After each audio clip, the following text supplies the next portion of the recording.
welcome back to Truth Hurts, where we expose corrupt politicians and lying corporate media. I'm Jake Duesenberg, your host, broadcasting live from Roseville, Minnesota, in the belly of beast, a liberal zombie apocalypse of Minneapolis and St. Paul, Minnesota. Join me, as always, MAGA Jesse. What are we going to be talking about today? Yeah, we got a lot of good stuff. We got Representative Kaylee Vang-Her, who, we're not sure whether to believe her now or if we should believe her on the floor where she said that she is an illegal immigrant. Monday her or Tuesday her? Right. We're going to have to decipher through that and see what's actually going on. We've got the GOP spending surplus dollars. We'll be talking about the special session, what went on, how much they actually spent, what the dollar figure is. And then we'll be getting into some of these special session bills, breaking down what exactly happened. We've already got Tucker 91, Crucified 1993, K-Wall for Life, Carol Hexam, and Napkin 8 all in the comments. Nice to see all of you guys tuning in. And it looks like Tucker 91 is saying that Tim Pool has also covered this Kaylee Vang-Her situation. So this is getting a lot of national attention. And, if people want to interrupt, make sure to drop a Rumble rant. But we've got a lot of big subjects to get into today. All right. Run the dials, as always, Mr. Deep State himself, Dawson. Brought to you today by Warren Wessel of Keller Williams Realty. If you're looking to buy home or sell home, give Warren a call at 612-419-7453. Also brought to you by John Galt Mortgage Company. If you're looking to buy a home, give the good guys at John Galt Mortgage a chance at financing the home. You can go to johngaltmortgage.com or check them out on Facebook or X. And also brought to you by Alpine Chemistry in St. Cloud, Minnesota. Let's get right into it. Let's just hear what Kaylee, is it? I'm saying Kaylee. Kaylee, you think so? Well, I mean, that's just what I'm saying. You probably know Hmong culture a little bit better than us, Dawson. What would you say? Cowley? Maybe it's Cowley. How do you spell She's it? Vietnamese. K-A-O. Or she's, Laos. No, she's Laos, so it Yeah. should be Hmong. Yeah. K-A-O-H-L-Y. Cowley? It sounds like just like a Americanized name, so I don't know if it has much to do with Hmong. Where'd you get that idea? Americanized name? It's K-A-O-H-L-Y. She's from Laos. No, I know, but one, when you immigrate, you change your name, and two, it would be like Kaylee would be just how an American would say it. So that's why they have it that. Okay, I see what you're saying. All right, let's hear what she has to say on the Minnesota House floor yesterday during the debate over, I know this sounds crazy, should you, the taxpayer, be paying for illegal immigrants' health care? This is what she has to say. And we had missed our time to come to the U.S. 3 times. And if we didn't come that last time, we would not have been able to come to the U.S. And I said, wow, what luck of ours. And my mom said it wasn't luck. We did not have our names on that list to come to the U.S. because even though your grandfather worked for the CIA, and because there was no, like if you were a child of somebody worked for the CIA, the only people that had names to come to the U.S. were if you were in the direct military and you worked for the CIA. I'm sorry, I have to just say, sometimes my maturity level is at like a 6th grader level. The legislator on the right there is Dan Wolgamott, the one that infamously was caught on camera chugging a bottle of vodka out of the back of his car and getting behind the wheel. So Dewey Dan. Look at him go to town. I have word that there was some slurring on the House. No, it was the Senate floor yesterday. I assume that's just water. We don't know what that clear liquid is. Mm-hmm. It's just, you kind of wonder with Dewey Dan there. All right, continue on. This is Kaylee Her in her own words. Or you work for USAID, and which is why it's so personal to me that USAID is getting unfunded, but we did not do either one of those. My parents' Christian organization did not count. I can't stop looking at him, and so by the way. what my father did was one of our uncles worked for USAID. It looks like he's been up all night. And because his mother had died, my Hold on, father... Stop. I'm sorry, I can't even concentrate. It looks like he's been partying for, 3 days straight. Look at him. Like, wasn't this the first bill that they heard in the House? Yeah. Or was it the Senate? Yeah, this is... Hey, this looks like a guy that's been...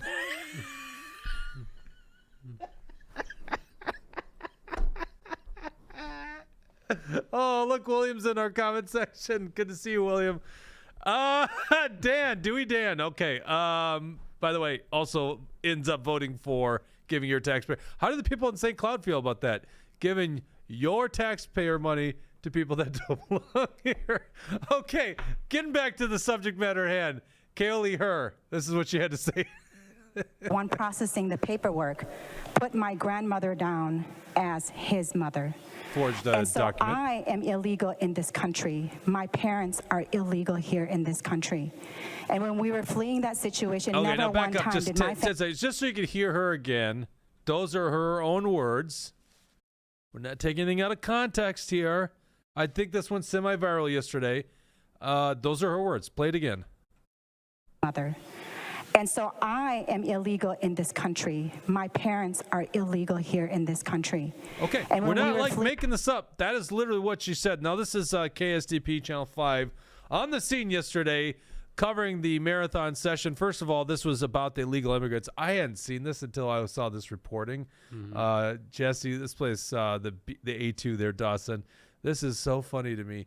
The lion protest that was happening over this bill. Go ahead, play it. Earlier today, the bill to strip adult undocumented immigrants from access to the state's public health insurance program was by far the most contentious issue in this special session.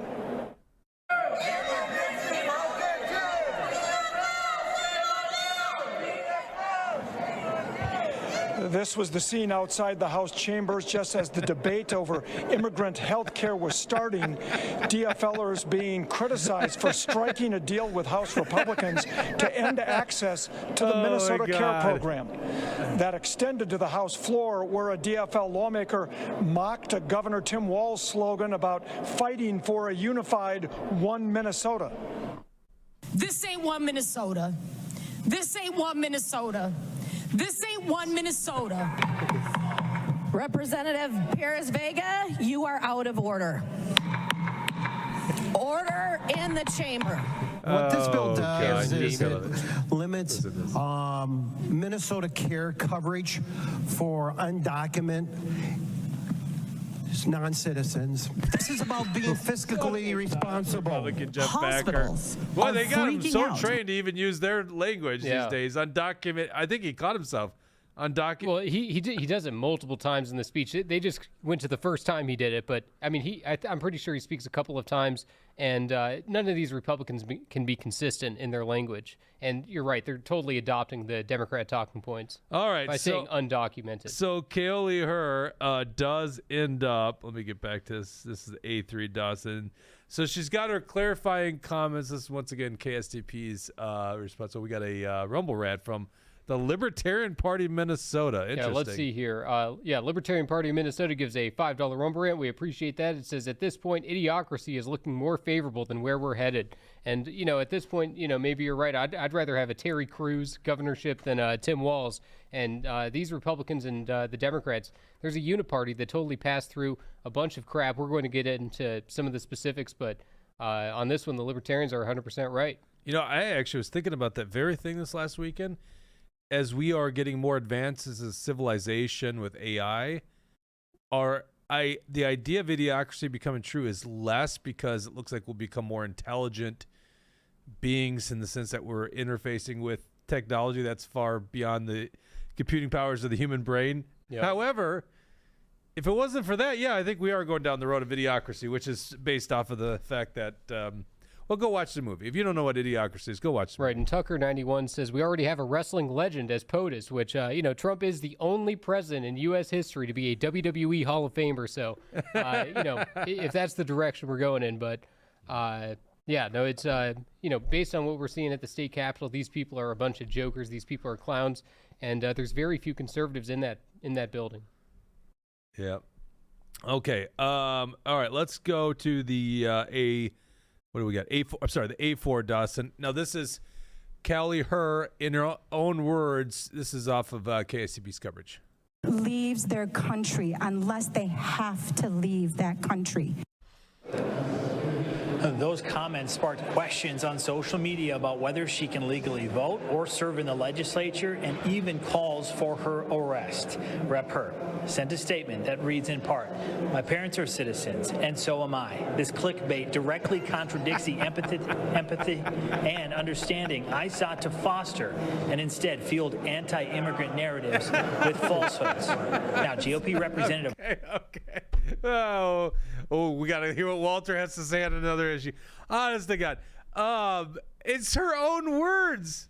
Yeah. Which I kind of think she made that up on the House floor. I kind of believe, although maybe her parents did forge a document. That's an interesting admission. I'm sure statute of limitations doesn't allow them to be prosecuted over it, nor should they. In fact, I think her father just passed away, so But it's like, what are we supposed to believe? Monday her or Tuesday her? I don't know which one it is, but those are contradictory. And then it's like, oh, it's all us, clickbaity. It's like, you literally said it on the House floor. What are we misinterpreting what you said? That's exactly what you said. Right. And, it's crazy that she would say something like that. And what she says in the news statement is that it's fueling anti-immigrant rhetoric. And she brought that upon herself, So if she thought that by saying something like that would bring anti-immigrant rhetoric, why would she say something like that? And you're right, maybe it was a last-minute thing. It doesn't make a whole lot of sense to me why she would put that out there. And, I guess what her logic was, if we're to think from her liberal perspective, what is she trying to do? What is she trying to say? I guess what she's trying to say is, see, I'm a human being. We're all the same. We got to protect the illegal immigrants just the same. But she just caused herself a whole world of trouble by, making this type of admission on the floor. And, if I had to guess what the situation is here, I would guess that her parents forged these documents based on what she's saying. And, because at first, the first time I heard it, I thought maybe she was an anchor baby, but no, she was born in Laos. Yeah, 4 years so, old. It's tough to say what's actually going on here, but if she's saying they forged documents, I might have to take her for a word on that one. Well, once again, I think I hate the immigration topic so much because we don't have just the common sense part coming out in today's narrative. It's like, I do want people to immigrate to America. It's what built America. I like it, especially among immigrants, especially Mexican immigrants as well. It's just the fact that you got to have a process, and you can't just get citizenship just like that. It has to be a process. The problem was under Biden, so many people came across the border and nothing was done. And now we got a massive issue.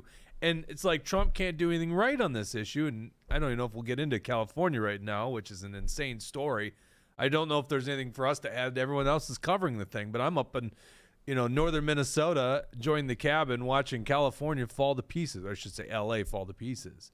All right, let's cover this topic and also this special session, which I know you're coming here to find out what just happened and what was the agreement. So I figured, why don't we ask ZZ Top, or otherwise known as State Senator Nathan Wiesenberg from Little Falls. He's on the road heading to Wisconsin to go fishing like a good American. What's up, Nate? How you doing? Do you hear me? I can hear you. Good. We stopped here. We're halfway through Dairyland, and we're eating some good old fresh cheese curds. So. Gotcha. All right. And I understand you're with Liberty Longbeard. Is he going to give you a tour of the Packers Hall of Fame and show you Lambeau Field while you're out there? Well, I know he really enjoys the Packers. I think he's an owner. He can get you in. No, no, we're going to go fishing. Packers suck. All right. First comment, Senator Wiesenberg. Tell me, what do you think about this Representative Callioher statement?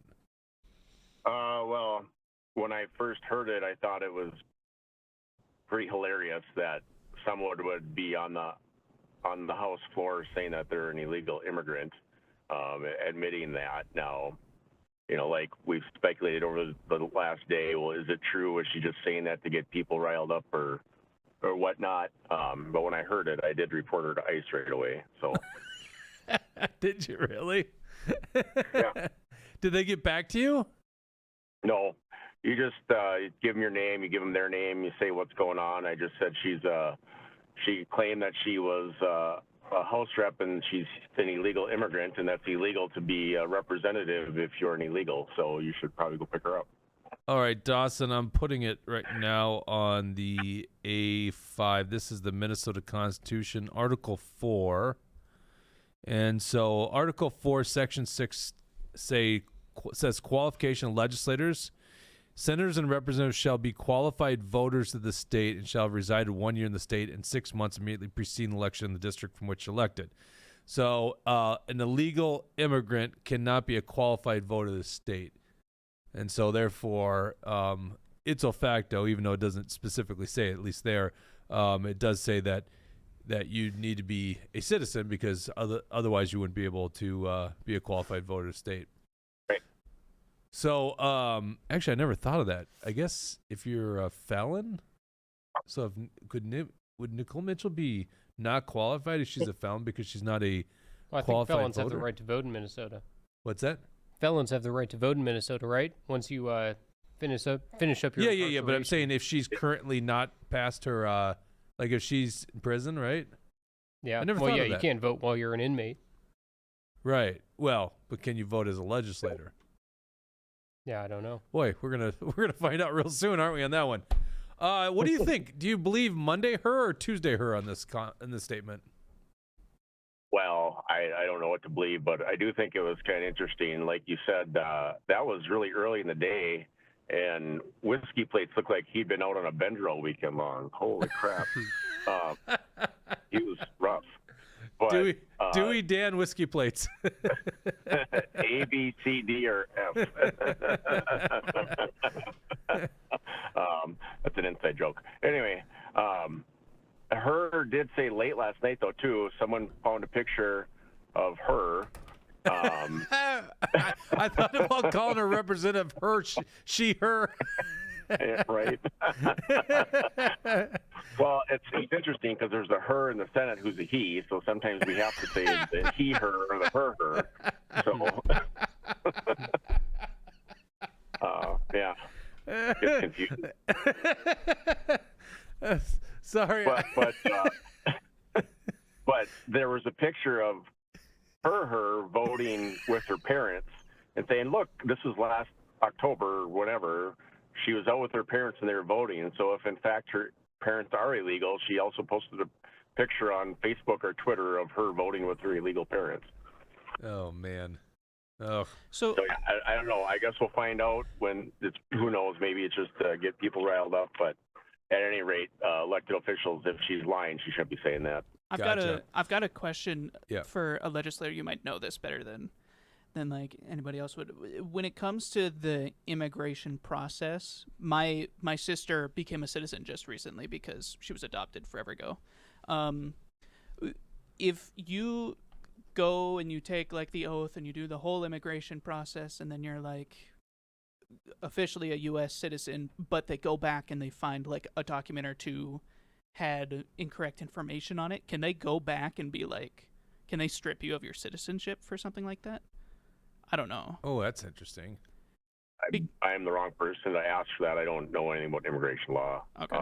Because that's yeah. interesting. Because like, how old is her? Like, how old is she? You mean? She's 51. 60-ish, maybe. 51. She's 50. 51. So like, if she's been here for 50 years, and then just now they go and they find like, oh, your form said like an incorrect thing, and they strip her of that citizenship. Is that? Well, and that's the issue. Like, come here, it's fine. Fill in your paperwork legitly, and let's try to get people here that want to work and have a good life. But you can't lie to get here, and then then you're a burden on the people who are here. Such as myself and you and family, and and then with like the illegal health care thing, illegals get grade A health care. There's I'm not going to say names because I don't want to talk about kids, but there's a kid, that I know about who just had an issue and their family can't afford it. So now they have to have a fundraiser to get hospital care. But if this kid was an illegal, he could go to the hospital and he'd be fixed already. Well, let's get right into this. Okay, so if I was critiquing the Republicans here in the Minnesota legislature, I mean, I would probably give them a D. And the reason I don't give an F, that's not even a D plus, just a D. The reason I don't give them an F is they did end up getting concessions. And I'm very cautious saying this because there is something called a pocket veto.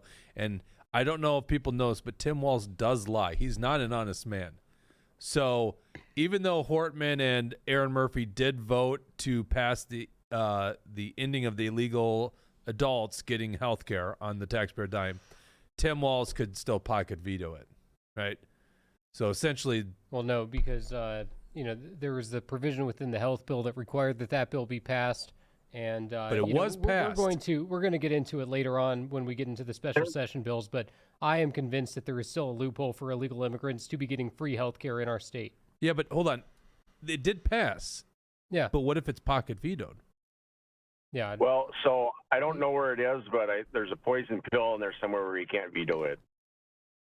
Yes, but that's a veto is not in the real. I don't know. Okay, we're gonna look this up because I forgot I was up north. I was not on my computer all day, so I've been hearing this reference to a poison pill. But what about a pocket veto? Because that's not an active veto. That just means the governor doesn't do anything. We're gonna look this up. We'll get back to you. Right. Okay, so anyhow, what ended up happening was the deal that came about still makes you pay for illegal immigrants' health care through the end of the year. So another 6.5 months. And then starting next January, adults over the age 18 who are here illegally are not able to get Minnesota care. And then we'll cover what you're talking about, right, Jesse, a little later on. That was the big deal. So I guess the reason I don't give them a full F is because technically that's a win, and you voted for it, Wiesenberg. I can't imagine any Republican not voting for it because it is a step in the right direction. Just though it's like we still cover them for another 6.5 months. Like, what a ridiculous thing. And if you don't vote for it, then you're voting to let them always have health care forever. So it's just that. But even if we would have voted to get rid of it today, then the insurance companies still are going to take, probably 6 months to figure out and kick people off of the insurance. So by Jan 1, nobody will have insurance. We'll have to pay cash. People know my wife's a doctor, so I was talking to her about this other statute.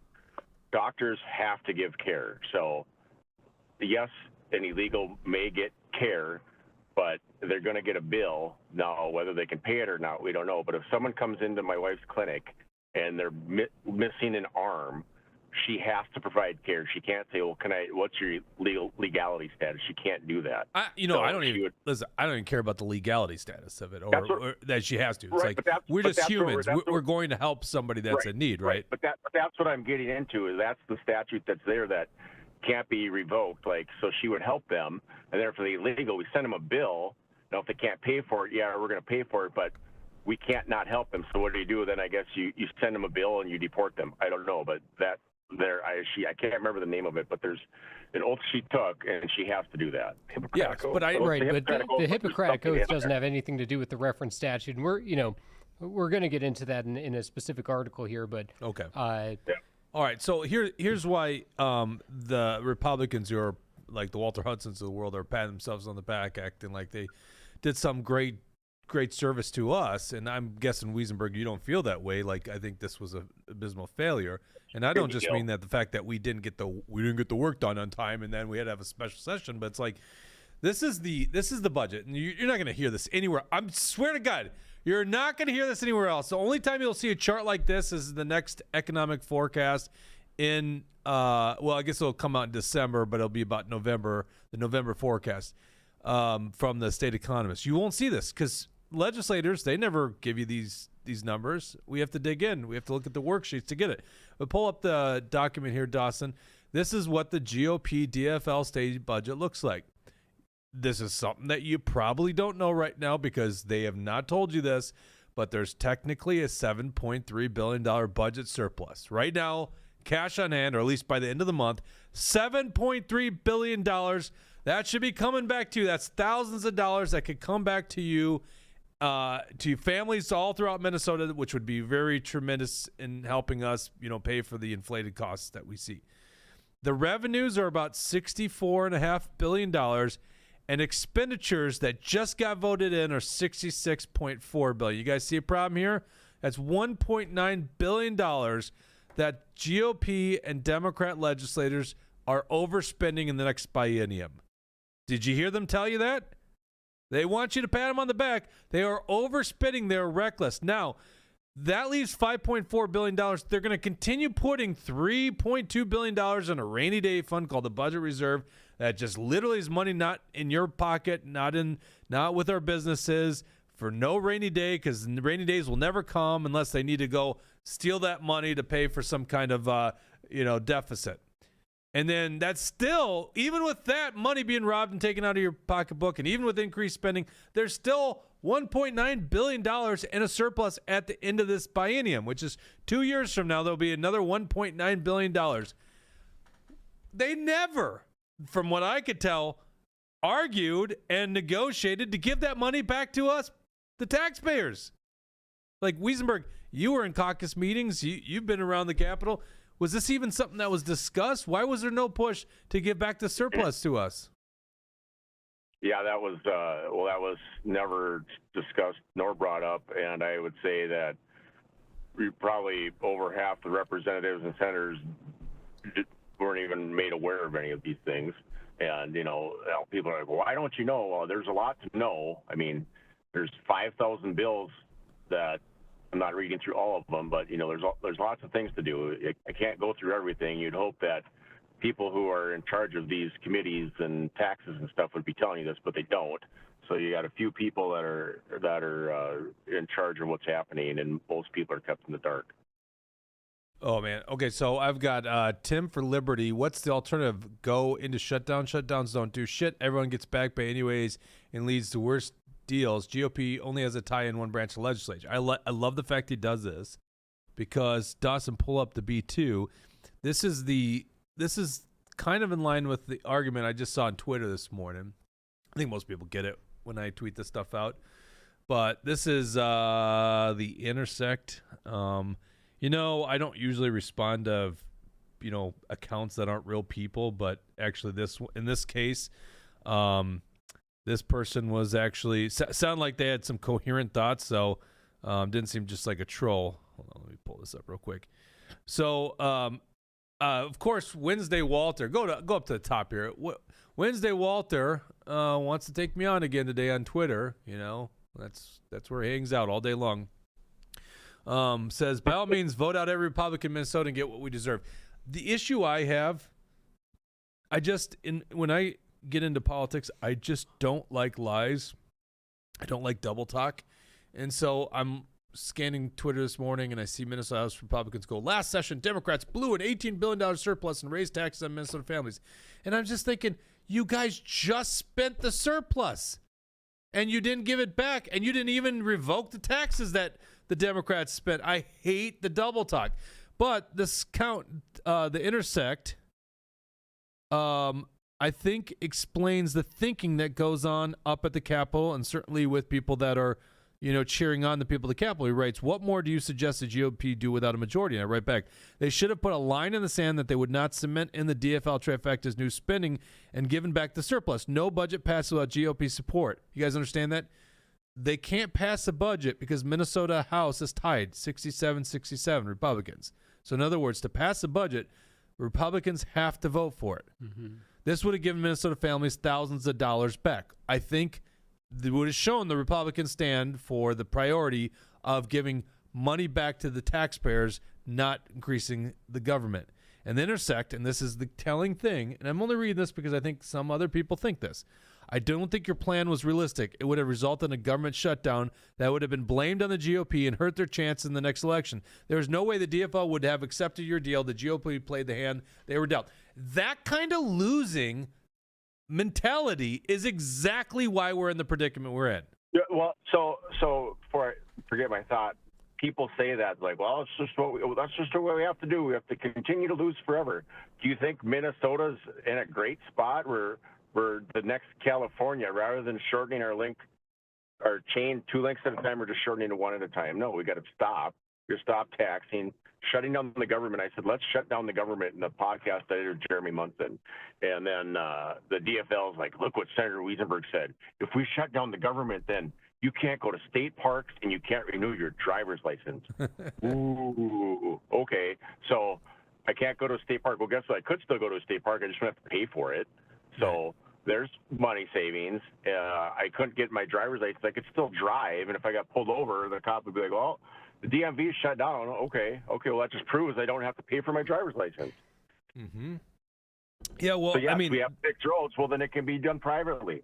there is no evidence that even if the government shut down, that the Republicans will take the blame and that it will result in a bad election. That's I agree that's that just the Republicans letting Right, the the media Democrats would certainly the say media will try it.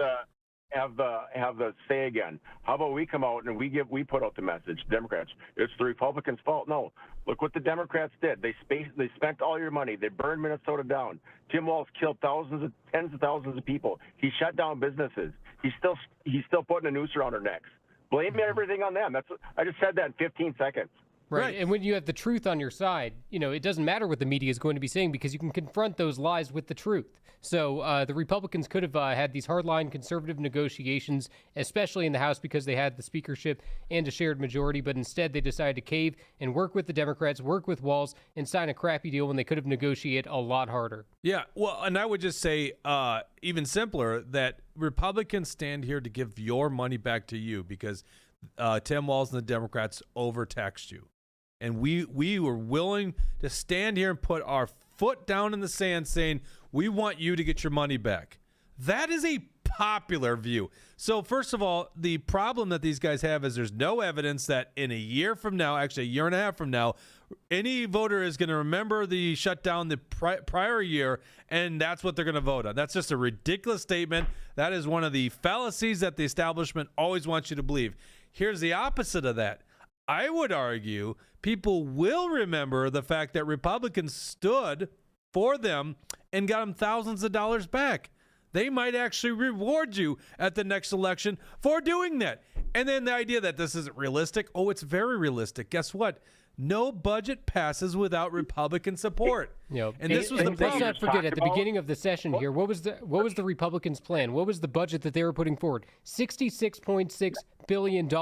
Tim Walz, $66.3 billion. So the Republicans weren't even looking to give the surplus back in their initial deal. So it shows that at the beginning of negotiations, you have to start at the position where Jake was saying, pre-COVID spending levels. From there, you can negotiate. But you have to start at a strong conservative position or you're going to lose everything. So like, if we look at if you do polling and see what's popular, like cutting taxes and giving money back, that's popular with Republicans and independents. And if we're truly trying to get independence, well, let's do that then. It's that simple. That's who we're not going to win the Democrats. So listen to the people that we're hypothetically trying to get. The Republican Party has been slowly pushing out the conservatives that are outside the metro and don't want to hear voices like myself or anybody in outstate Minnesota. But there's a voting base out there. If we really want to look at the Minnesota Republican Party Constitution, and that's what I'm doing. I'll get people that give me crap. Well, you did this, you did that. I'm like, I'm quite literally following the MNGOP Constitution. Kiss my ass. Yeah. Dawson, I want to put real quick, just so people can understand, and we called for this back in April. This is when the Republicans in the House, the B5, Dawson, the Republicans in the House on April 1st, we thought it was an April Fool's joke, that they came up with some budget agreement with the Democrats, right? And we're like, are you kidding me? Like a month and a half before the legislative session ends, the Democrats had them by the balls back then. They pretty much, you could see in that chart right there, that essentially they cemented in $14 billion in new spending. Now go to the bottom of this. If they would just listen and they would fight for something, and this is why we have an audience, let's be honest, because we're calling for Republicans to fight for something. All right, all the way to the bottom, Dustin, you'll see charts, the Minnesota conservative budget, because this is essentially what they should have been calling for. If they actually stood in line and fought for something, as I said, they go back to I had put in here $52 billion. Even pre-COVID level would have been $2 billion less than that.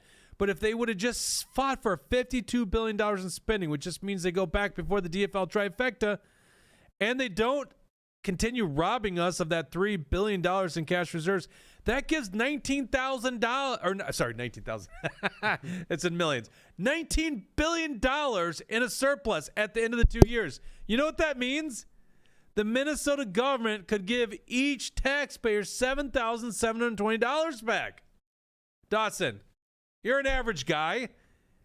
Wouldn't that $7,720 go quite a ways with you? Absolutely. I mean, like, How does that make you feel to know that they have so much money they've overtaxed us by that they could afford to give that much money back to you in a 2-year span? I could pay off a medical bill. That'd be pretty cool. Medical bill, college bill, new ATV. I don't know. Have some Jake, fun. I don't know if you've covered this. You probably have covered this, but during COVID when we had this influx of quote free money coming in, it was one-time money, meaning it was given to us, and then then the state. Some people might not understand. The state created jobs. You created more programs. So now the state created these things. Well, that was with money that was given to them. So now we have to increase taxes to pay for that. So how do we cut? People ask, well, how do you cut that? Cut those programs that we created. We didn't need them. Right. Exactly. But nothing ever seems to shrink these days, right? And this is our issue. Is it's cold outside. What's that? I said nothing shrinks unless it's cold outside. Yeah, right. Let's go to the B3. This is a article written by Jesse on actionforliberty.com detailing the terms. It's bad enough that they had already caved on the numbers going to but I mean, like, we knew this in the special session. Like, the big win basically was to not fund illegals at that point because they had got backed into a corner, right? All right. So let's talk about the status quo up at St. Paul or down in St. Paul, right, and how they're not changing anything. Right. This uniparty deal was so bad that even establishment puppet Representative Walter Hudson says that he didn't consent to this deal here. So upon the news of the special session agreement reached by uniparty leaders, grassroots conservatives across our state were fed up and felt completely backstabbed. The deal pushes the second largest budget in Minnesota history, wastes billions upon billions in tax dollars, adopts liberal policies, rushes 14 bills in a single day, and demands legislators not speak or bring amendments on the floor. This apparently has not just upset conservatives, but even irritated establishment Republicans like Walter Hudson. Hudson posted on X on Sunday, June 8th, that he did not consent to the special session deal. Also note former Senate GOP leader Rhino Paul Gazelka trying to justify secret discussions between legislative party leaders and Walz.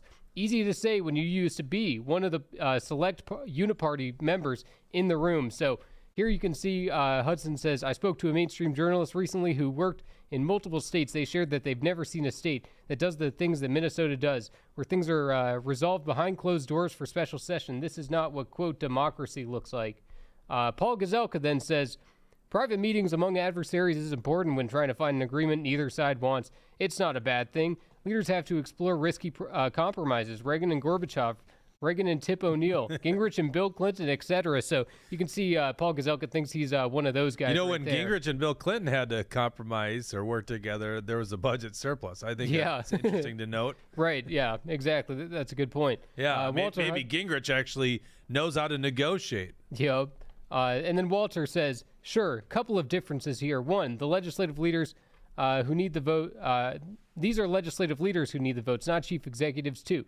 The expectation is that the final result will get rubber stamped with no input or deliberation. We understand the need for compromise, but we'd like ones that we consent to. So he's saying he did not, come to an agreement with this deal here. Lisa Demuth was allegedly doing this without any input from the caucus, was leaving people completely in the dark, leaving her own members and not just the media, not just the public, but her own members in the dark so that they didn't even know the types of bills that they were going to be forced to vote on in just a day or two. So this may come as a surprise because Hudson has come to the defense for the surplus-killing GOP budget proposal and has voted for several unconstitutional omnibus bills this session. However, all politicians want control and the ability to have things done their way. And in this case, Hudson knew that the House GOP got served a raw deal from Demuth and Walz. Hudson's come-to-Jesus moment may simply be for show, to portray himself as a conservative, when in reality, he will do nothing to actually fight or stop the package. If Demuth was short on a vote was short one vote on a bill, Hudson would almost certainly be a vote that she goes to flip. It seems unlikely that Hudson will present amendments to the body against the wishes of Lisa Demuth, which he didn't, or that he would use any procedural delay tactics to delay or slow down the process, which he didn't. There is almost no chance that Hudson does anything to threaten the GOP leadership's power. If he was willing to do so, we would love to be proven wrong. In addition, Hudson was a supporter of the deal with Democrats at the beginning of session, which protected radical Democrat Brad Tapke from having his election certificate revoked due to the election fraud where more ballots were thrown away in his district by election officials than the margin of victory was. Hudson went on to attack Action for Liberty for an article exposing the corrupt deal with false smears. He demanded that our members be banned from the party, and he even attempted to blame our organization for the GOP losing the 40B race by over 40 percentage points. Hudson's vote and support of those rules at the beginning of session blocked the GOP from winning a swing district seat, which would have given the GOP a real majority. We owe a massive thank you to the A4L supporters who put on the pressure to their legislators, holding their feet to the fire and making it politically toxic to support the deal. Conservatives across our state demanding a higher standard from their elected officials is the role of a vigilant citizen, and there is no doubt that it is moving forward, that it is moving the needle and causing GOP legislators to turn on the deal. Okay, I'm going to read this in just a second here. I want to go to the B6, Dawson. I think it's interesting to see just the surrender by Walter, going back to that thread earlier. He says, you can literally replace us all with anyone you want. It will get you at best what you got, at worst much less. Think of the mentality of someone that says that. Oh, right. We're the best. You couldn't possibly improve on us. Like, Right. I don't know, if you just had a bunch real of Drew Roaches, conservative if you had a bunch of incentive, Drew Roaches voting the way he voted, I think we would actually got a much better deal, Walter. Right, and if you had a real conservative instead of Ron Krisha making these deals behind the scenes, if it's real conservatives who are on top of these bills and is the lead author who's going to do it their way, obviously there's most people in our state would do a better job than what the establishment is doing right now. This is him saying, even if you had all A4L members in Congress, you wouldn't do better. No, yeah, because he says at best you get what you got. That's like, an no one could possibly do better than what they just did, which is utterly stupid to say something Those like are that. some And awful big balls. at worst, much less. Then he goes, honestly, and this is how, if you're a constituent of his, this is how he thinks. Honestly, I couldn't care less. I'd be making at least twice as much in any other job, He used which to. is questionable. But I mean, that right there, that explains it. Like, he just doesn't. He's surrendering. I mean, even he knows. It's like Tuesday Walter knows. Tuesday Walter knows that this was not a good deal. Okay, let's go to Wiesenberg's comment. Yeah, He put so, this on social media. Senator Nathan Wiesenberg put out a strong statement calling out the corruption that was shared in support by Representative March Fogelman. Hudson then posted it on X with commentary where it appears that Hudson is referring to admitting himself as the establishment, and that will align with the grassroots on these votes despite Hudson's previous claim that there is no such thing as an establishment in Minnesota. So go ahead and put that back up on the screen so that we can see where Walter Hudson says, in the ongoing debate between the establishment and the grassroots, strange bedfellows are about to be made, meaning that he's calling himself the establishment. Because Wiesenberg said, I was told by Republican leader Mark Johnson yesterday that Republicans were putting up the votes to suspend the rules to have a one-day special session, not allowing input from Minnesotans. Also, we, elected legislators, should not be bringing amendments to the floor. Here's a list of here's the list I was sent of bills that we must vote for without our input. I, the elected senator representing the people in Senate District 10, can't even see what the language is of many of the bills I'm supposed to vote for in 36 hours. There is a bonding bill that Republicans have agreed to vote for. Upon the signing of this agreement, and as of writing this, I have not seen the language I have been ordered to vote for in this bill. This is an unacceptable way to represent we the people. So if that's the best that Republicans can do, behind the scenes negotiating with Walz, where they keep everything secret, and then they throw everything at people at the very last minute, and then they say you shouldn't even be proposing amendments. You're not allowed to legislate on the floor even though you're a legislator. That's the best Republicans could get. That is pathetic. So Senator Wiesenberg, so you guys gavelled in 10 a.m. yesterday, so Monday. When did you first get a chance to look at the bills? Because there's, 13, 14 bills you guys voted on. When was the first chance you even had to look at these bills? I almost forgot I was here. Getting ready to go fishing, if you can't tell. So... Is it legal? Good thing there's not a shutdown in Wisconsin. Everything's legal till you get caught. So State on Monday, yeah, especially being a legislator. On Monday, we had discussions. From our understanding, we weren't allowed in. Or understanding, we were told we weren't allowed in discussions. We were being shut out of discussions. We have no idea what's going on. We don't have a clue. We don't know when we're going back. It could be, as early maybe Wednesday or Thursday. It could be next week. we don't know. We just don't know what's going on. So we don't know. And then Friday we have a meeting, and there's the agreement. Actually, I saw that agreement that was signed. I didn't see that until I saw it on Jeremy Munson's Facebook page. And other legislators were pissed off because they said the same thing. Like, we didn't even get to see this. We first saw it on Facebook on Jeremy Munson's Facebook page. So, so this agreement, said, yep, we're gonna go. So Friday, we're gonna give hands. We're gonna give hands to suspend the rules. We're gonna give hands to pass bonding. Now, we probably talked about bonding for 10 minutes long, all session long. And who's going to vote for bonding? Like, 2 people raise their hand. So, I mean, do I trust or believe anything I'm told? No, but that's we didn't talk about it at all. Then all of a sudden, you're going to special session and bonding. Well, that's another $700 million. And if they were not going to raise taxes, that's another $700 million we're putting on the credit card of the taxpayers. Right. Now, there are projects that there may be some projects that are in dire need that need to happen instantly, but there are roads that might not need to happen right now. They might not need to happen next year. They might not need to happen in 3 years, but we're going to do them right now. Right. And we can't afford that. We need to pay for our food and pay our bills, and we can't afford these things. And a lot of these things are just going to be in the metro.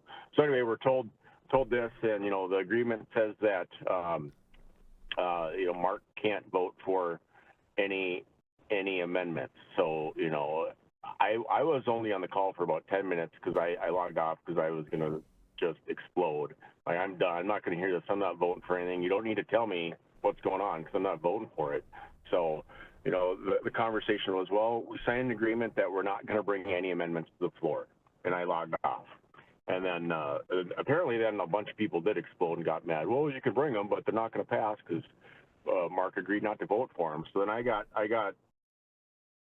my hand slapped for saying this. And, well, can you change it? No, I'm not going to say that. You know what? Other members were frustrated too, and other members vented their frustration on the floor yesterday and said the same thing I did. We weren't allowed. We were allowed to bring amendments, but they weren't going to pass because we agreed not to vote for them.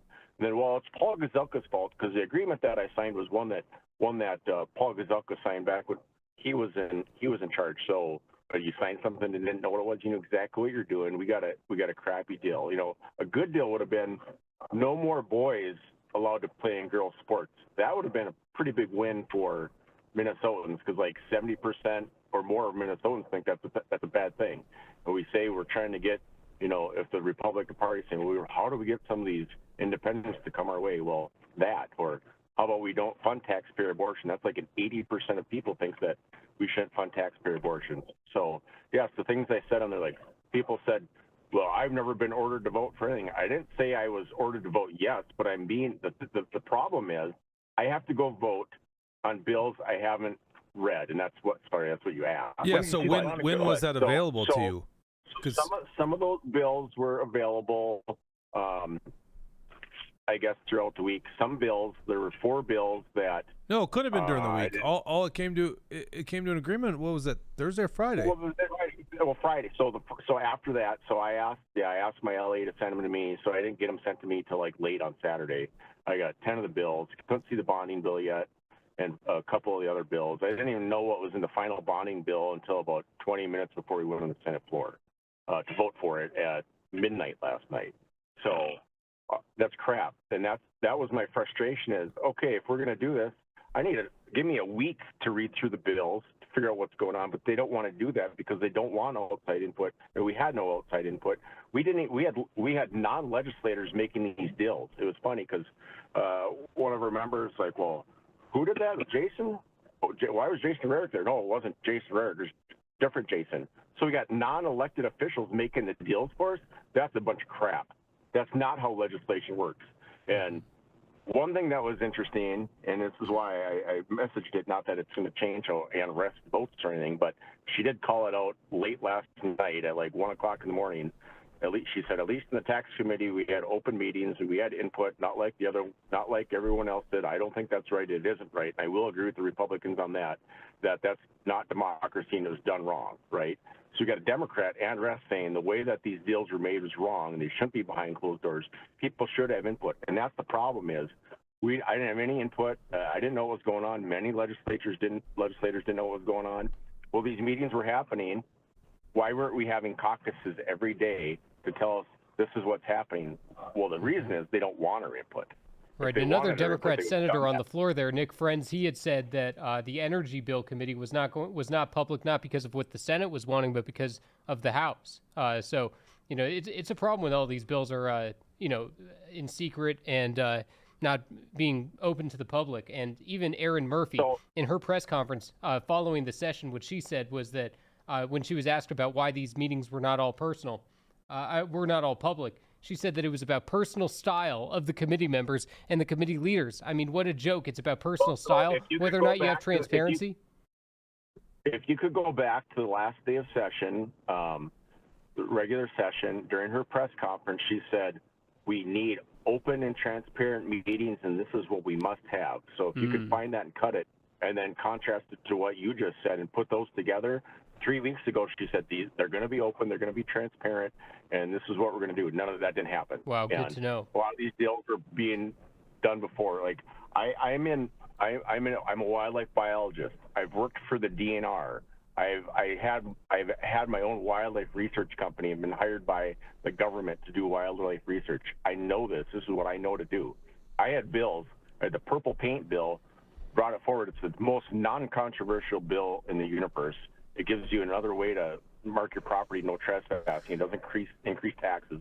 It doesn't do anything. It just gives you another way to mark your property. I had a bill to let kids start applying for a bear tag at 6 years old so they could build up preference points by the time they're 10. It doesn't. That's a. If you want to do that, it's a cost that you're going to pay. But then by the time you're 10, you get to bear hunt. But that's going to bring in some revenue to the DNR, right? And that didn't get put in there. So I sent some bills over. I had bills in the environment bill, and Josh Heinzman told the Trapper Association, same people, the Trapper Association lobbyists, and the Deer Hunters Association. If you talk to Senator Wiesenberg or bring any of his bills, I'm not going to talk to you, and I'm going to take all that stuff out. So that's why those things are out, because it does sound Josh like him, actually. He's a petulant little child. So I've got bills that actually, he claims he's a Christian conservative who's voting for conservative values. It's bullshit. These are things that actually are conservative, and they're going to help people. But he took them out because, I don't like Nathan Wiesenberg because he said that Ron Kreischer is voting for more LGBTQ stuff. He's voting for DEI. There's $72 million in Ron Kreischer's DEI education bill. Ron Kreischer voted $5 million to not deport illegals. There's this big thing going on right now. The Republicans are like, well, let's get rid of illegals. Ron Kreischer, and he said it on the radio. There's a clip from 2017. Well, the non-citizens, we can't deport non-citizens. That's just not nice. Okay, well, you know what? I can't afford that. Yes, we can help people, but you're taking my money and giving it to people that just came here yesterday. So I'm telling the truth. I'm telling people what's going on. He's lying to teachers in my district right now about the pension bill that I voted on. That was not a teacher pension bill. That was a pension omnibus bill. So the Department of Education is telling the teachers, well, these people don't like you because no. I actually signed on to the bill that would have fixed it. There was $200 million that would have made it right, and that was brought by Swedzinski and Gustafson. There's a few Republicans on it. So I voted to spend $200 million this year, and that's it. Or I didn't vote. I put my name on the bill, whatever. So it would have fixed the teacher thing. And I said, I did that. But what the Democrats did is worse. In $20 million, in 5 years, there's $20 million. And if we don't find the money for that, it goes in insolvency. Everybody loses their pensions. So right now, the Democrats are using that as a tool to divide the Republicans and the Democrats and the teachers from wanting to work with Republicans. And in 4 years, they're going to go back to the teachers and say, well, we're going to give you just a little bit more. We're gonna still shorten the chain, but we're gonna shorten it slowly and make you think that we're helping you. If you wanted to help them, you would have done this.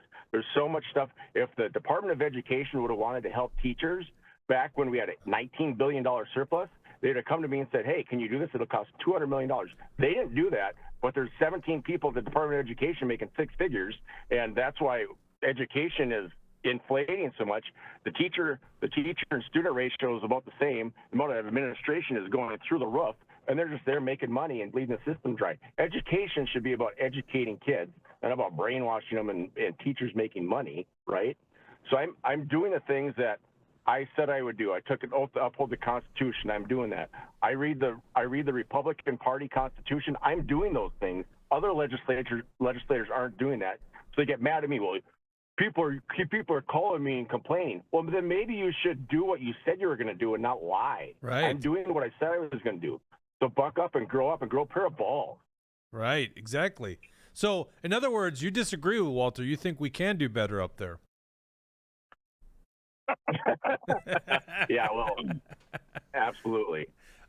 We missed a Rumble rant here. I think it was Ganser. Let's make sure we he get said, that. Wednesday Walter abhors dissent. Fair point. I'm trying to remember what we were even talking about. Sorry, we're usually quicker on the Rumble rants. So I didn't want to cut off Wiesenberg. I did pull up the B7. I did find the poison pill in the HHS Omnibus bill, which is SF6. If you're looking for SF6, it's a special session SF6. I don't want to even get into why that happens. It says on line 469.8, the effective date, section 11 effective date. This article is effective July 1st, 2025, only if the 2025 first special session HF number 1, which is the repeal of illegal immigrants bill, is finally enacted.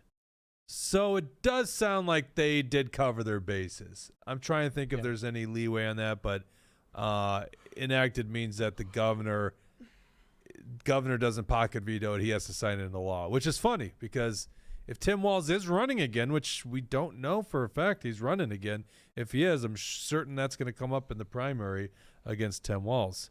He's lost a little bit of his progressive status inside of the crazies. Okay. Wiesenberg, I do want to let you go here because I know you guys got an important Brokeback fishing date here. Right.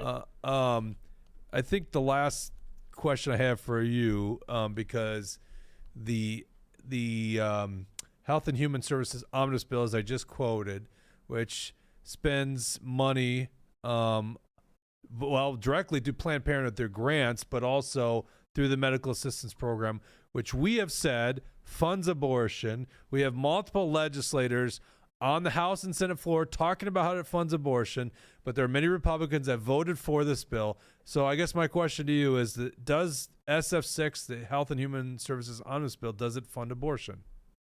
Absolutely. It does. And the great thing is finally when I brought my amendment to say we're going to stop funding abortion, we had to vote for it because it's in there. And then that forced people to finally say, well, yeah, that funds abortion, so I can't vote for it. Right. And that's why we didn't vote for it, because it funds abortion. We took an oath to not harm people. That's harming people. We're murdering people. Right. And that's our taxpayer funds. And that's another issue that the Republicans shouldn't hide from. 80% of Minnesotans think we shouldn't have taxpayer-funded abortions. Right. So if you're going to have an abortion, I guess you're going to pay for it. I don't think that's right. It's wrong. I hate abortion, but even people that want them don't think I should pay for it. Gotcha. All right. Enjoy your fishing trip with Liberty Longbeard, and hopefully you can survive Packer country here for a matter of days or however long you're going to be with them. I've got enough guns. I'll be good. All right. America. All right. Take care. Let's go into our next section. This is brought to you by John Galt Mortgage Company.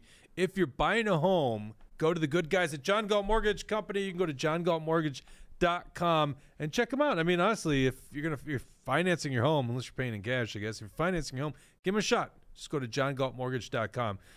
Jesse's got a great rundown on all the bills here and what actually happened in this miserable special session that occurred. Once again, 14 bills all in, well, it wasn't even a day. They were all done. What time did the Senate end? I know the House was done. Like 2 a.m. or something. Yeah, the House was done at like late. 10 last night or something like that, wasn't it? Yeah, something like that. All right. Let's do a recap. This is on actionforliberty.com. Yeah, let's go to the C3, Dawson. We'll start with the C3. Corrupt special session passes the second largest budget in Minnesota history, abortion funding, and woke policies. The Walz and legislative leader deal crafted behind closed doors uses many unconstitutional big government omnibus bills that were rushed through the legislature within a single day on Monday, June 9th.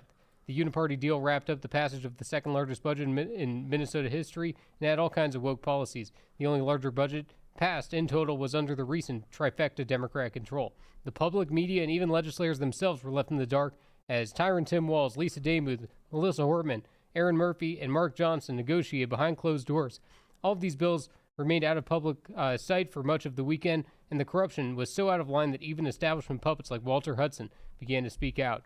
All of the bills passed during the special session can be seen below, and the webpage is also linked in there for anybody that wants to view it. Go ahead and scroll down so people can see the full list of bills there. The majority of these bills are unconstitutional, multi-subject, big government omnibus bills that spend billions upon billions in our tax dollars and force woke policies.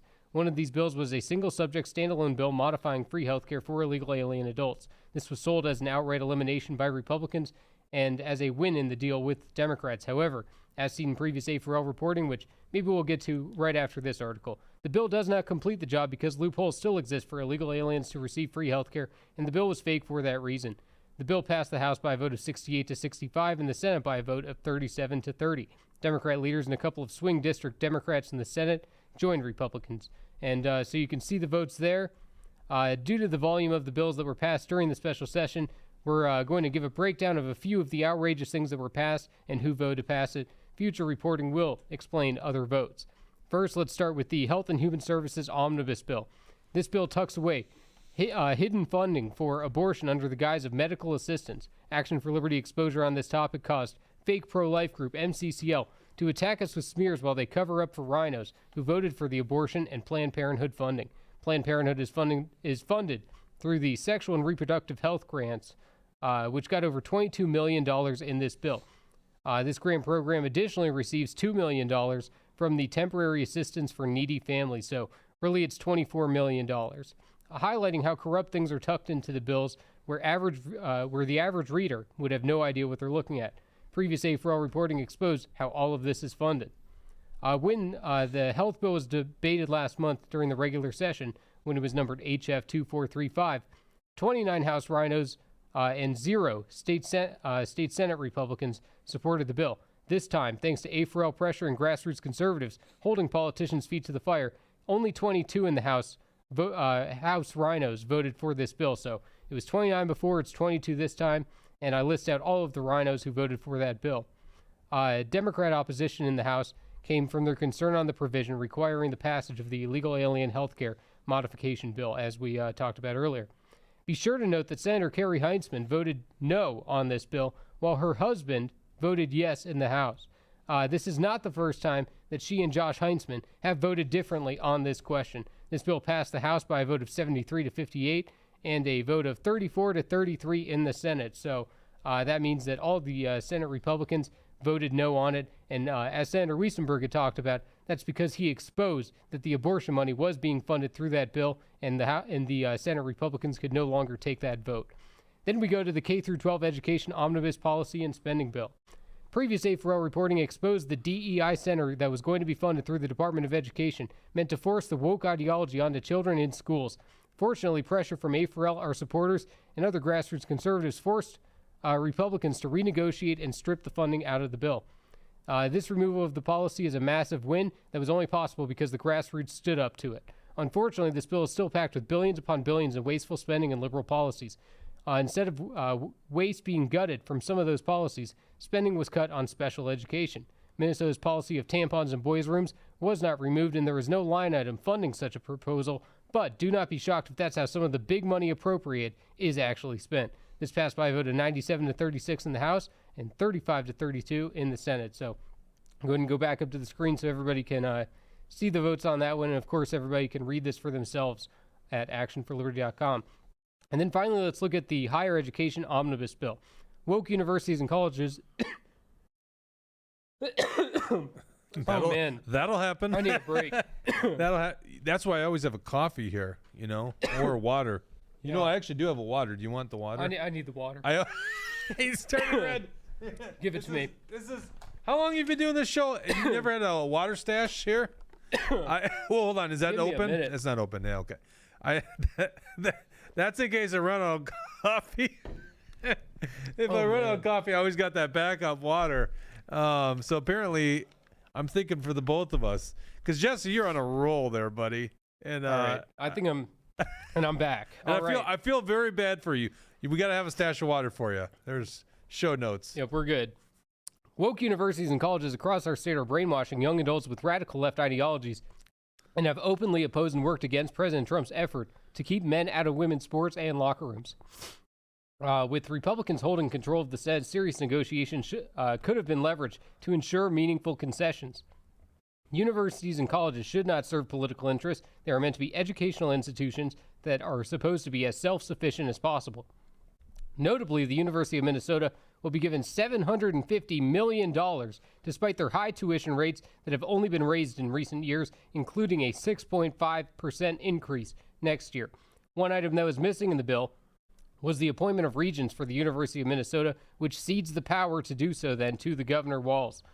This bill additionally creates more regulations surrounding private career schools. As a multi-subject, big spending, unconstitutional omnibus bill, this should have been a non-starter and an easy no vote for these Republicans. But the bill was passed 95 to 36 in the House and 36 to 31 in the Senate. And, of course, I got the votes shown there as well. I've also got another article on the debt bonding bill, which is linked in there as well. We'll probably have to get to that another day. Rhino legislative leadership, notably Mark Johnson, Lisa Damuth, and Paul Torkelson, sold the conservative base out, and their own caucus members threw them under the bus to advance their own power with Democrats. The special session treated our state's citizens like pawns in a corrupt uniparty game, and the second largest budget in Minnesota history is now a reality thanks to the uniparty passing this budget. So this is a corrupt deal. It's unbelievable that this is the best deal, according to Walter Hudson, that the Republicans could get, is spending our surplus dollars. And of course, I link the I show that as well, just so everybody can see that the figures that Jake was talking about earlier. So as I said, this was a complete failure on the part of Republicans in negotiation for this session. And then let's also get into Dawson. Let's go and go to the C4 on the document here, so that we can talk about the illegal immigration bill, because that is also just as important here. Give me 1 second and pull it up. Let's see here. You want the whole illegal immigration bill? No, sorry. I meant the article here. Oh, okay. All right. I think I got to pull it up on my end. Give me just 1 second. Oh, yeah. So you got a different take on this because, I think haven't heard your full take on it. I know you were referencing how it originally passed. Another good bang up research job by MAGA Jesse, in case any of you guys are wondering how Action for Liberty does this kind of stuff. Jesse's a great researcher and digs into stuff. Plus, I think Jesse was glued to a computer screen for probably the last 48 hours. So yeah, it was ridiculous. I was trying to watch both. I was watching both the House and the Senate at the same time, and trying to keep track of all of the votes that were taking place. But and this is an important one where as soon as I was able to see the language finally of this bill, because it was being hidden all weekend, and then finally when I was able to access it on Monday, this is what I was able to find out. So for the special session, I already talked about the deal. Incorporated into this deal was a pledge from Republicans to eliminate free health care for illegal aliens. Unfortunately, the bill that claims to do so does not actually get the job done. HF1 is a piece of legislation dealing with free health care for illegal aliens, which allows them to receive health care for another 6 months. In order to fully eliminate the policy, the legislation would have to repeal or amend two changes to law that were made in the 2023 Omnibus Health Bill SF 2995. The two statutes that must be changed include sections 256.L.04 and 256B.06 in order to fully eliminate the free health care for illegal aliens. So in the SF 2995, that was the bill that originally gave us this policy in the first place. So when everybody wonders how did illegal aliens get on the payroll, how did they get this free health care in the first place, it's because of what was passed under the Democrat trifecta in 2023 through the Omnibus Health Bill. And in that bill, like I say, they have two mentions of statutes. One of them is 256L.04 and 256B.06. Both of them have to do with free health care for illegal aliens, and both of them would have to be struck in order for this to be accurate. So, as seen in HF1 for the special session, this bill only amends Section 256L.04 and leaves Democrat language in place that was passed in 2023 on Section 256B.06. As seen below in subdivision 10.B, This bill states, quote, except for the persons may be eligible for emergency medical assistance under Section 256B.06 subdivision 4. Section 256B.06 clearly creates many loopholes and exceptions for the new policy, which means illegal aliens will still receive free health care. And I put the entire text of the bill below so that people can check it out. So basically what I'm saying that needed to have happened was the section, that B section of that of the bill of HF1, that was going to have to be struck in order for this to complete the policy. So this is not the bill that Republican voters were promised. Republicans promised that their hard lines in negotiations was the repeal of free health care for illegal aliens, and they failed to do so before the vote even was taking place. The policy certainly will reduce the amount of illegal aliens getting free taxpayer-funded health care, but the loopholes are still in place, so the policy cannot be fully eliminated. While the People of Color and Indigenous Caucus was triggered in a press conference on the bill, it does not fully eliminate the Democrat program. Crooked politicians like Lisa Damuth, who negotiated the deal, have let conservatives down in our state. A. Farrell received plenty of criticism from the establishment when we reported that Damuth was flip-flopping on illegals getting free health care and that she has been using woke language to by calling them, quote, undocumented Minnesotans. However, as usual, A. Farrell was ahead of the game and knew that Rhino leadership wasn't serious about hardline negotiations. Remember, the deal with Democrats to unseat radical leftist Brad Tabke, despite massive election fraud at the beginning of the session, has culminated into this uniparty deal, force-feeding omnibus bills to the body with a fake bill on illegal alien-free health care. The big win that Republicans were supposed to have out of the special session is not real. Some of the illegal aliens will continue to receive free health care on your dime. This is a major thing. If it's accurate that, you have to have both of these statutes taken out, because both of these statutes were inserted in Senate File 2995. So if they were both inserted for the purpose of creating this policy, you have to revoke both of them. Since this fails to do so, this is a fake policy. They're not actually getting the job done. If they wanted to, they'd have to strike both of those. And maybe Democrats intentionally created that loophole. But as of now, I still see avenues. I'd love for them to prove me wrong. I would love for this policy to actually go into effect. But as I understand it, there is still a loophole through 256B.06. Okay, so I'm fact checking you live here. I don't see what you're referring to here in SF2995. So obviously, when I look at 2995, which was the health, it's called the Omnibus Health Appropriations. This is under the DFL trifecta, so 2023. It's clear where they changed Minnesota Care for undocumented. Do you know what I'm looking at here when I see the other provision? Because I think that one's medical assistance, right? I took a screenshot of it somewhere. Oh, you did? Okay. Yeah, give me like the line item here. Sorry, guys, it's very technical, but I think you guys will appreciate this. Want to make sure we get you the right information. Well, it's Section 15, Subdivision 10. Section 15, and I guess you could just Control F search 256B. Well, yeah, if you look up 256B.06. Oh, there's 100. It brings you to a ton of them, right? Because it does the 256B.0625 and all the other ones too. But you don't have a line. I didn't look at the PDF version of this thing, but yeah, it's Section 15, Subdivision. Yeah, that's tough to do. And plus, what's Section 15 of what though? Right. Yeah. I didn't take a huge what does it say there? Give me some of the words in there. Okay, citizenship requirements. Citizenship requirement. Okay, general citizenship requirement to be eligible for MFIP. Is that it? Let's see. Eligibility for Minnesota Care. No, it says A, eligibility for Minnesota Care. I looked this up myself. Eligibility for, say that again? Eligibility for what? Minnesota Care. Okay, yeah. So I was looking this up. Okay, I see. Oh, okay. So Minnesota statute section 25604 and subdivision 10 is amended to read. So it does. Yeah, you're right. It does. Yep. And if you look at that line B, it says at the end of there. Ah, okay. It says except that these people may be eligible for emergency medical assistance under section 256B.06 subdivision 4. That is still in law. Except that these persons may be eligible for emergency medical. Interesting. What is emergency medical assistance? So instead of being on health insurance, they're getting the government's. Well, it sounds like the government's still comping them.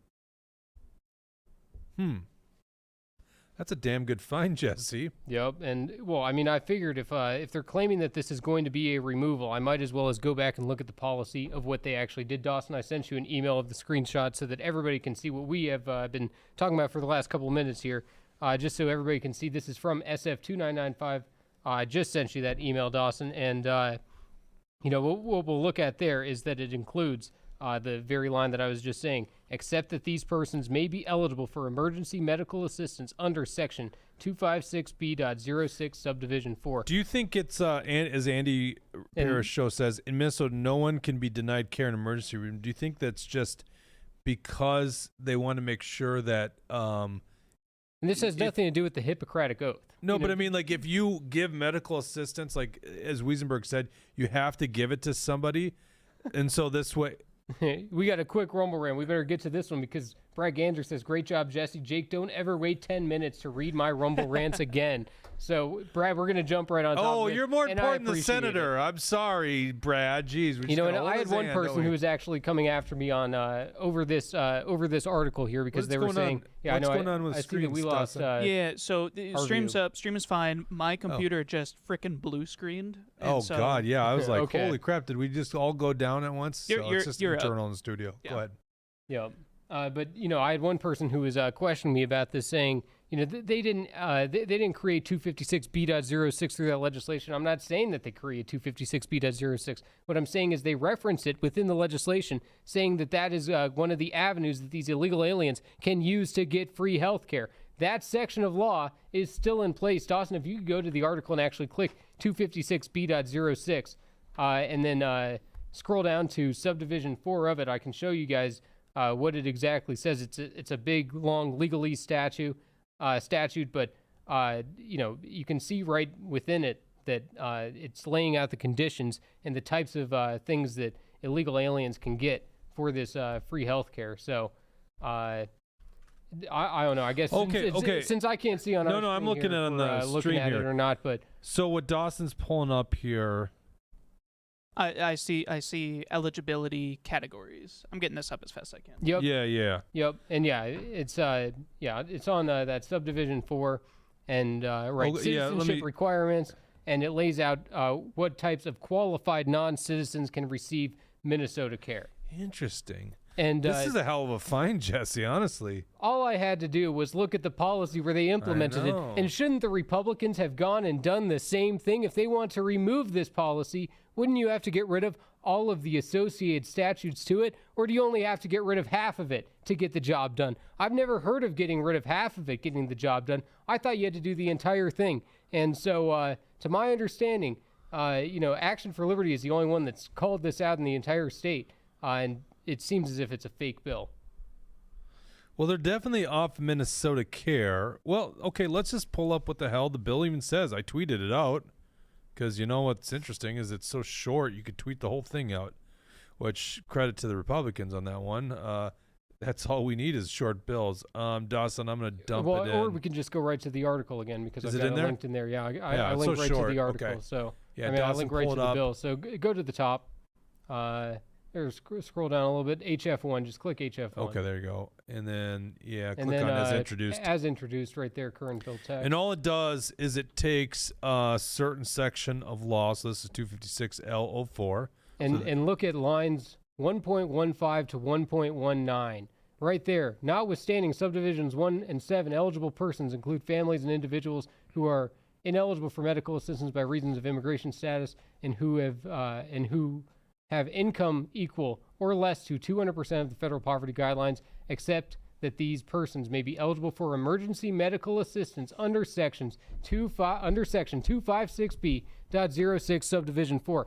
That's within the bill. That's within the immigration bill that says they're going to be taking it out. It's giving that exception that they may still be eligible under section 256B.06. You know what? Good job, Jesse.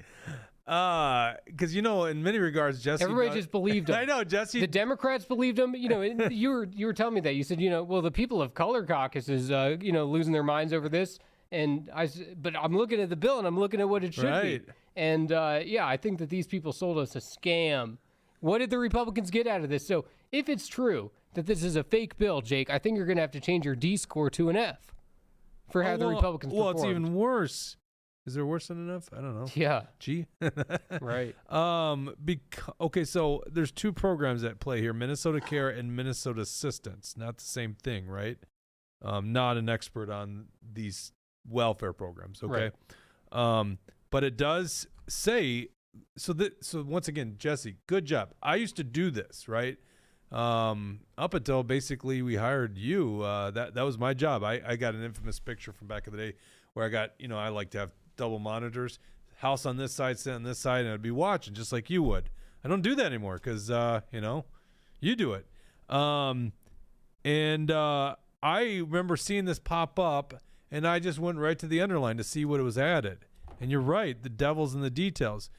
Mm-hmm. What was added even says, for the purposes of this subdivision, so narrowly focused, enrollment in Minnesota Care for undocumented non-citizens who are age 18 years or older is limited to those enrolled as of the effective date of this act. Notwithstanding paragraphs A and B, undocumented citizens for who are age 18 years or older are ineligible for Minnesota Care beginning January 1st, 2026. So once again, as I said before, we're still paying for them all the way up till January. Then in January, only under Minnesota Care are they not eligible.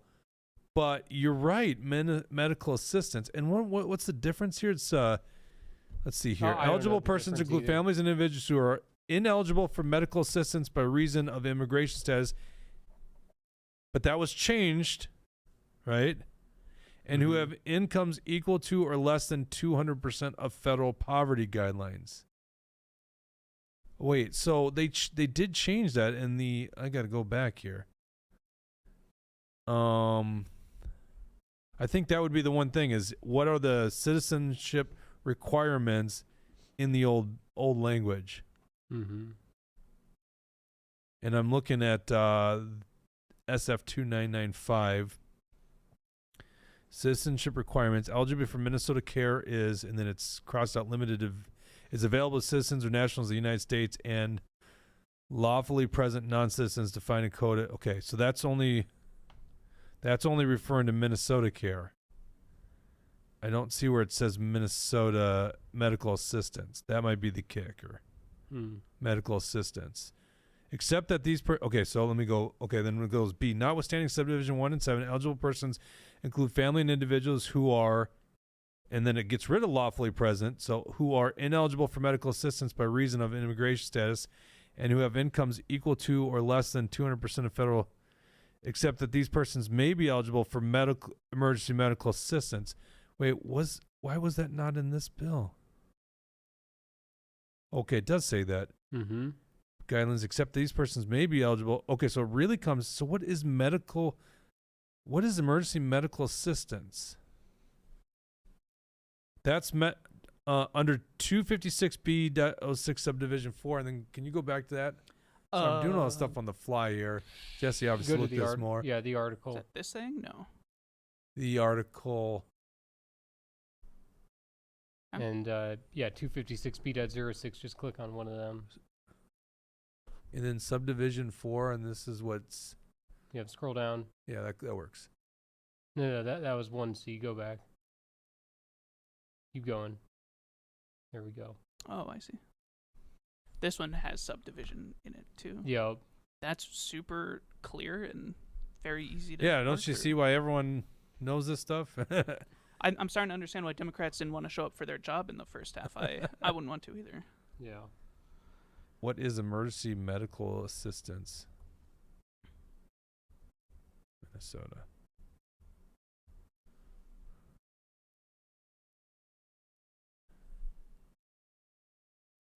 Here, I'm just going to dump this in, Dawson. We'll put this in. C7 here. Overview. Emergency medical assistance covers emergency care services for Minnesota residents who meet financial and other requirements for medical assistance but are not eligible for MA because of their immigration status. EMA covers the health, which is what was changed by the Democrats. You're right. 2995 changed that and made it irrelevant in immigration status. Yeah. EMA covers the health care and medical services needed to treat an emergency medical condition, including labor and delivery, which that's cheap, as defined in federal law. Covered services. EMA covers the health care and medical service needed to treat emergency medical conditions that if people don't get medical care within 48 hours, will do the following. Place an individual's health in serious jeopardy, cause serious impairments to bodily functions. Boy, that seems vague. Mm-hmm. Cause serious dysfunction to any organs or body parts. EMA covers the following services without prior approval. Care and services provided in an emergency department, an inpatient hospital if you're admitted after being in the emergency department. Okay, so I think we do have an answer here, and you're right, Jesse. I mean, this is kind of tricky in the sense that what doctor, even me, it doesn't matter if you're here illegal or not. It's not like you see someone that's in need of help and you can treat someone that you won't do it. So, I mean, there's a humanity side to it, but it's in this regard, somebody is needing emergency medical assistance. The government is paying for it. So technically, I mean, you're right. Yeah, there is definitely. There's still free health care. It's just not Minnesota Care, which is full on any doctor visit, but there is still, it's not completely changing it. Mm-hmm.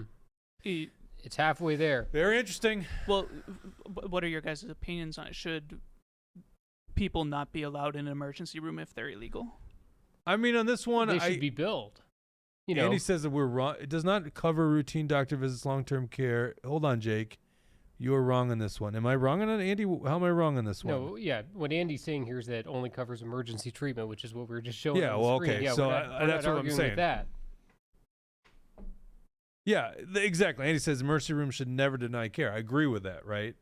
Right. And the point is just that these illegal immigrants should be given a bill, And I think the clinic gets the bill or the ER gets the bill.